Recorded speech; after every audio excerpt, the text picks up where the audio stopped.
जय माताजी मित्रों, केम छो बधाय मजामां दसो। तो जो सवार में આપણે કામકાજ તો એમ કે ચા પાણી પણ નથી પીધા, હજી તરુણ સૂતા છે એટલે આજે એમને રજા છે એટલા માટે.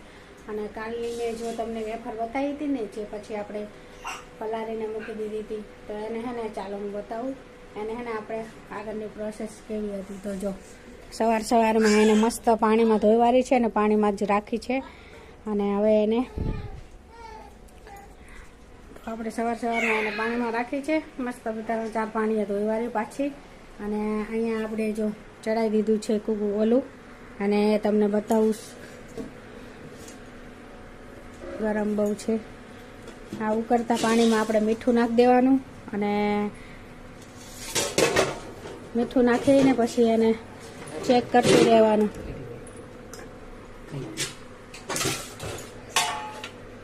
જો તો હવે આપણી વેફર મસ્ત મજાની થઈ ગઈ છે.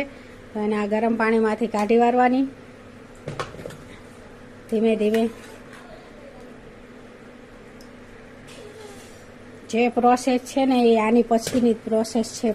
મુશ્કેલમાં મુશ્કેલ વેફર બનાવવી અઘરી નથી, પણ જે પ્રોસેસ છે ને એ આની પછીની જ છે. આ કાઢી અને પછી જે સૂકવીને એક એક કરીને એ બહુ અઘરું કામ છે.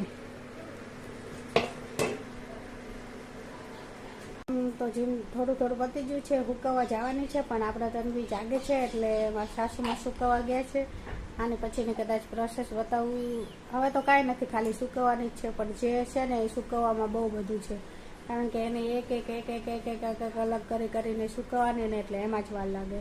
આપણે જો બટેકાને છીણવાના, પછી એની પતરી પાડવાની, પછી એને ધોવાનું, પછી એને આખી રાત પાણીમાં મૂકી રાખવાનું, એ બધું કાંઈ જ મુશ્કેલ નથી. પણ જે મુશ્કેલ છે ને એને આપણે પડતા પાણીમાંથી કાઢીને પછી સૂકવવાની ને એ જ બહુ મુશ્કેલ છે, કારણ કે એક નોખી કરીને આપણે સૂકવવાની હોય ને એટલા માટે.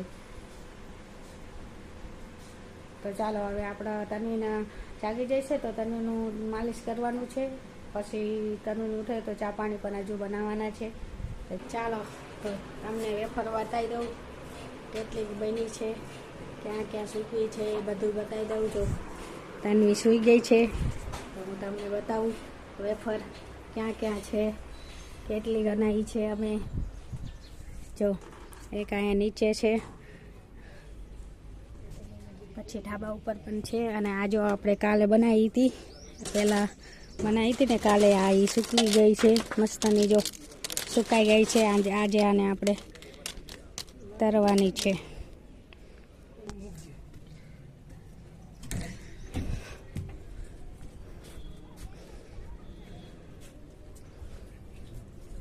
જો 2 ખાટલા ભરીને આપણે વેફર બનાવી છે ને એક નીચે છે. તો જો આપણે જેટલી વેફર બનાવી, હવે વેફરનું કામ પતી ગયું. સાંજે આપણે વેફરને તરશું. અને જો અહીંયા મારા સાસુમાં અત્યારે રોટલી બનાવે છે. જમવાનો સમય થઈ ગયો છે એટલે રોટલી બનાવે છે. અહીંયા સાસુમાં રોટલી બનાવે છે, ત્યાં લગી આપણે મેથી વીણવાની છે. તો મેથી વીણી વારવી, કારણ કે કાં થેપલા બનાવશું, કાં તો મેથીના ભજીયા બનાવશું. હવે શું બનાવવી ખબર નહીં. તો ચાલો આપણે હવે મેથી વીણી લઈએ. હજુ જમવાની વાર છે. ગેસ તો 12:30 થઈ ગયા છે, પણ જમવાનું તો બની ગયું છે. અને મારા સાસુમાએ જમી પણ લીધું છે. પણ આપણે જો તન્વીના કપડાં કાઢીને મૂક્યા છે, અને તન્વી પણ જાગી ગઈ છે. અને જો અહીં કાંઈ કપડાં છે અને અહીંયા કપડાં છે. કબાટમાં એના કપડાં લગાવવાના છે. જદુની તન્વી આવી તેનો એનો જ સામાન બધે રખડતો હશે. જો હું અહીંયા તન્વીનો જ સામાન છે. અને તન્વી માટે અમે આ નાનો એવો કબાટ પણ લીધો હતો, કારણ કે અમારે જગ્યા નથી ને એટલા માટે. જો અમારા જીમતીમ પડ્યા હોય તો ચાલે, પણ તન્વીના ન ચાલે ને. અને આ શેટી છે ને એમાં પણ તન્વીના જ કેટલાય બધા કપડાં ભર્યા છે, ગોદડિયું ને એવું બધું. જેમ જેમ મોટી થાય છે ને એમ નવા કપડાં આવતા જાય છે. નાના બધા મૂકી દેવા પડે છે. જો એ રમે છે. તો આપણે કબાટ સાફ કરી વાળું, પછી આપણે જમવા બેસીએ. તો ચાલો હવે આપણે કબાટ સાફ કરી વાળીએ. મારા સાસુમાં વેફરને ઊંધી અવરી કરે છે, કારણ કે ફેરવવી તો પડે વેફરને, તો જ સુકાય સાંજ લગીમાં. તો ચાલો હવે કાંઈ નહીં, આપણે કબાટ સાફ કરી લઈએ પછી જમવા બેસીશું. કેટલા દિવસથી કરવાનું વિચારતા હતા, આજ ટાઈમ મળી ગયો તો કરી વાળું. તન્વી રમે છે તો રમતા એને રમાડતા આપણે કબાટ સાફ કરી વાળું. ચાલો ગાઈસ, તો જો કંઈક પાર્સલ આવી ગયું છે. શું આવ્યું આપણને નથી ખબર, કારણ કે તન્વીના પપ્પાએ મંગાવ્યું છે. ચાલો રાખો. હા, કરવા શું છે આ? છે. આ તો મસાજ કરવાનું છે. આને પણ કેવી રીતે કરવાનું?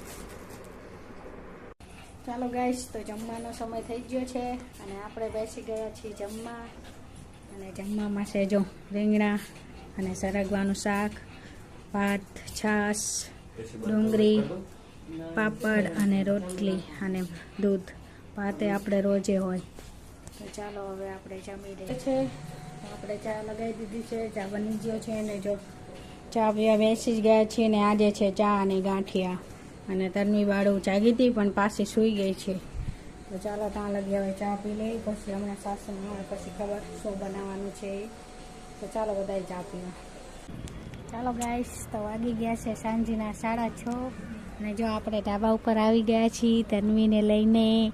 ઘડી ખુલ્લું વાતાવરણમાં આપણે બેઠા છીએ ઘડીક. ચાલો ગાઈસ, તો આપણે વેફર મમ્મી બનાવી હતી, આજ ભૂકી ગઈ છે. આજે બનાવી તો હજુ સુકાય છે, પણ મમ્મી બનાવી હતી ને સૂકી ગઈ છે. તો જો કેવી બની, એ તેલ મૂક્યું છે, તેલ થાય પછી તમને બતાવું કેવી બની છે. જો હજુ તેલ મૂક્યું છે મારા સાસુમાએ. જો આવી મસ્ત ને આપણી વેફર બનીને તૈયાર થઈ ગઈ છે. હવે આપણે જમવા બેસી જવાનું છે. જમવાનું બધું બની ગયું છે. તો જો કેવી મસ્ત બની ને વેફર કરી લે એટલે આપણે જમવા પણ બેસવાનું છે. જો તન્વી અહીંયા રમે છે અને જમવાનું અહીંયા લગાવી દીધું છે. તો આ છે ખીચડી ને આમાં શું છે ગવાર બટેકાનું શાક અને રોટલી. તો ચાલો હવે આપણે જમી લઈશું. અને તો વિડીયો સારો લાગ્યો હોય, આપણે જમી કરીને નવરા થઈ ગયા છે અને તન્વીને પણ સુવડાવી દીધી છે અને આપણે પણ નાહી લીધું છે. તો આપણે પણ સુઈ જાય છીએ. તો વિડીયો સારો લાગ્યો હોય તો લાઈક, કમેન્ટ, સબસ્ક્રાઈબ કરવાનું ન ભૂલતા. જય માતાજી બધાને. Good night.